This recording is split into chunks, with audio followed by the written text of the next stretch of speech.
Smoking some Rich's Balkan Superior in a beautiful Peterson house pipe that I got from my good friend Tom Perkins. Thank you, Tom.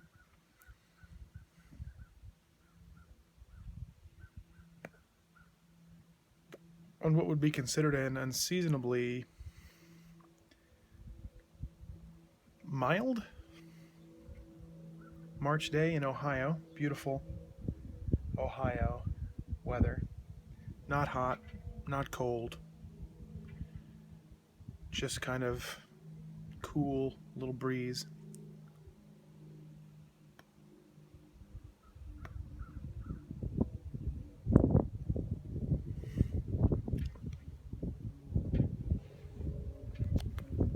Doing this thing the discount way. A little windy. No tripod to speak of.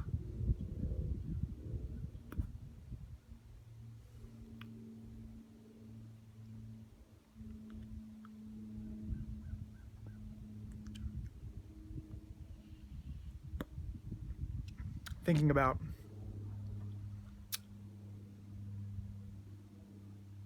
the difference between here and the city. I just moved back from Seattle, and about a week and a half ago, Sunday last week, and I was amazed how much difficulty I had sleeping at first, and I think it turns out that the reason was because it was too quiet to sleep. Got used to when I first moved to Seattle, I got used to all the noise. It took me forever to figure out how to sleep so loud, and then I got accustomed to it, I guess, and now the silence it's too quiet.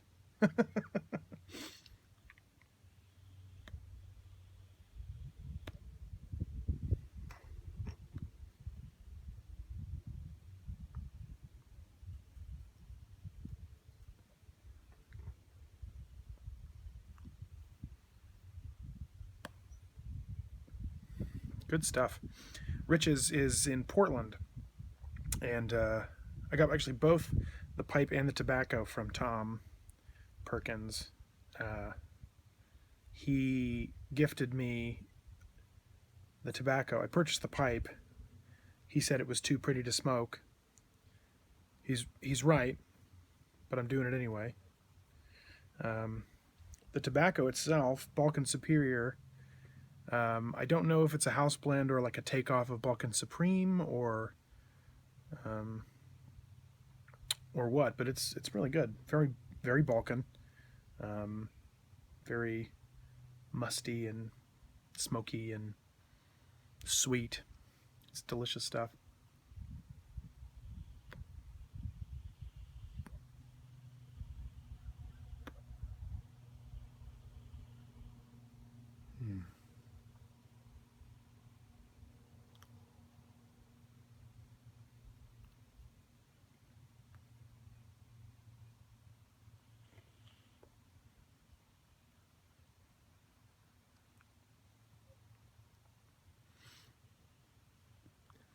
It's very quiet, and I never really thought about it, but it's amazing the kind of stuff you get accustomed to.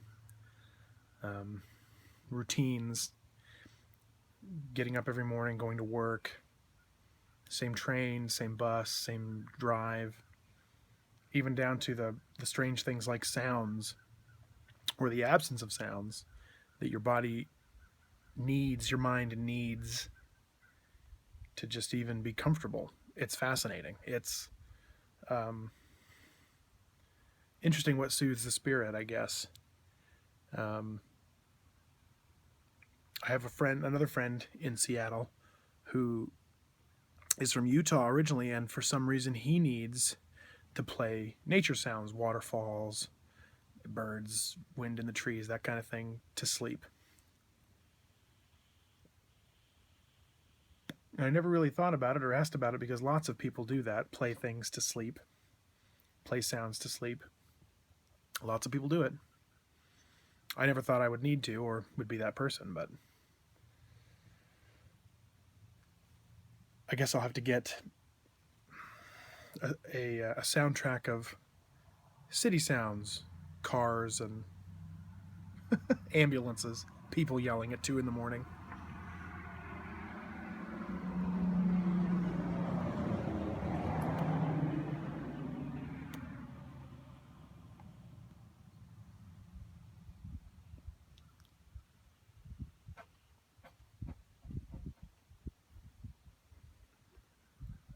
It's fascinating. It's makes you wonder what it is about the noise. Is it the familiarity? Is it comfort? What is it? It's just, you're just adjusted to it. My hair's getting in my face, I'm sorry. Just used to it.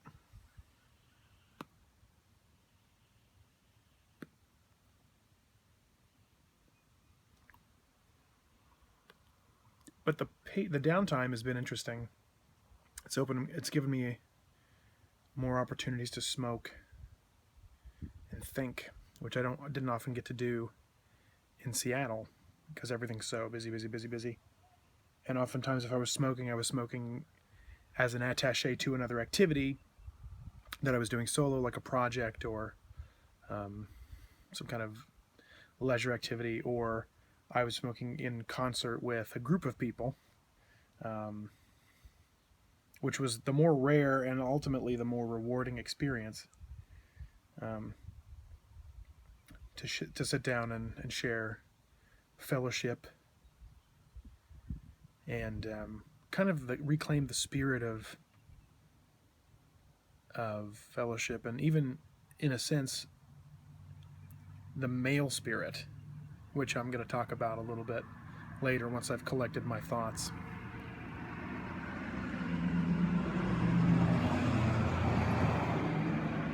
There has not been a car on this road all day. It is a backwater road in the middle of nowhere. There has been no traffic until I sat down out here. That's the second car. Something to think about. Yeah, reclaiming the male spirit. Brotherhood. Something I've been thinking about a lot since I came back to Ohio. Something I'm going to be touching on. I think it's really interesting how combative and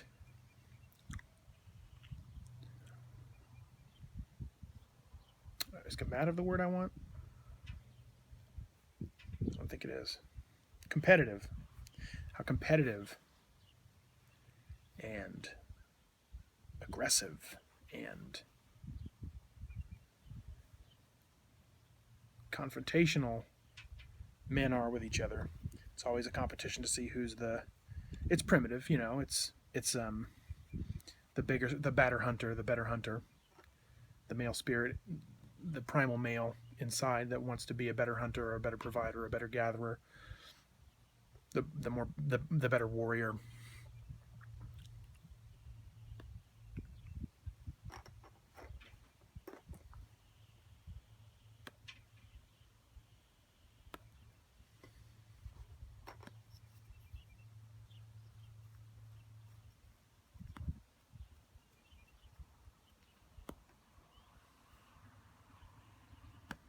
But I found that sitting down with a pipe and a thought with good friends, that's 3 cars,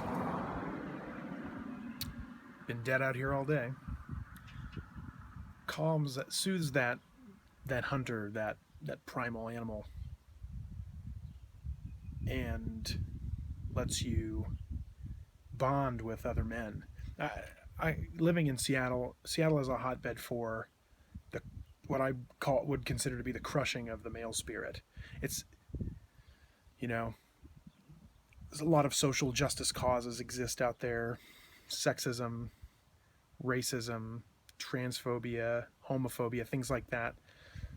And unfortunately, the nuance of these topics gets lost in the broader fight for justice and equality among people. So the people that spend the most time fighting these causes forget the small details, and so it becomes a situation where a man or a white man is labeled as bad because he's a man and he has all these inherent privileges, and so there's a an emasculation, not intentional, but that's an unfortunate side effect of fighting for equalities that need to be fought for. That's for that need to be fought for, but within the hustle and bustle of city life, where you can't take the time to think about the broader answer or the broader question, even, you tend to lose sight of the goal, I think, at least in a lot of people. So things like being a guy become a bad thing because, oh well, you're just a white guy that you don't care about all this stuff, or you don't get to have a voice. So we're so beaten down about it and so frustrated about it that we're either lashing out because we're so sick of being poked and prodded and saying, hey, you're bad because you're a guy, or we're just walking with our head down to keep from getting involved in an argument. And when you can sit down with other men in a social setting, those feelings are there and nobody's talking to them. So you're trying to set yourself apart from them because you're trying to find a way. When you're by yourself, you don't have anyone to hold up and distance yourself from.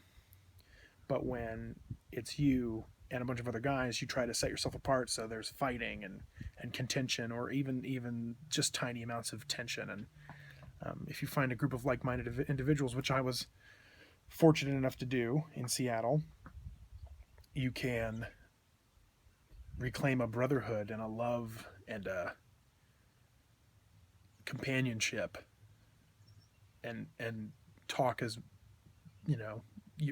human beings are meant to talk, and think as human beings are meant to think, and do as human beings are meant to do. And it's a fantastic thing, and you can be as men should be when they're together, sitting around the campfire, telling stories, sharing experiences, laughing, being men, but being men together instead of being adversaries. It's a freeing experience. It's very interesting. Something I'm coming to really truly appreciate more and more now that I'm out here by myself. Something to think about. Anyway, just food for thought.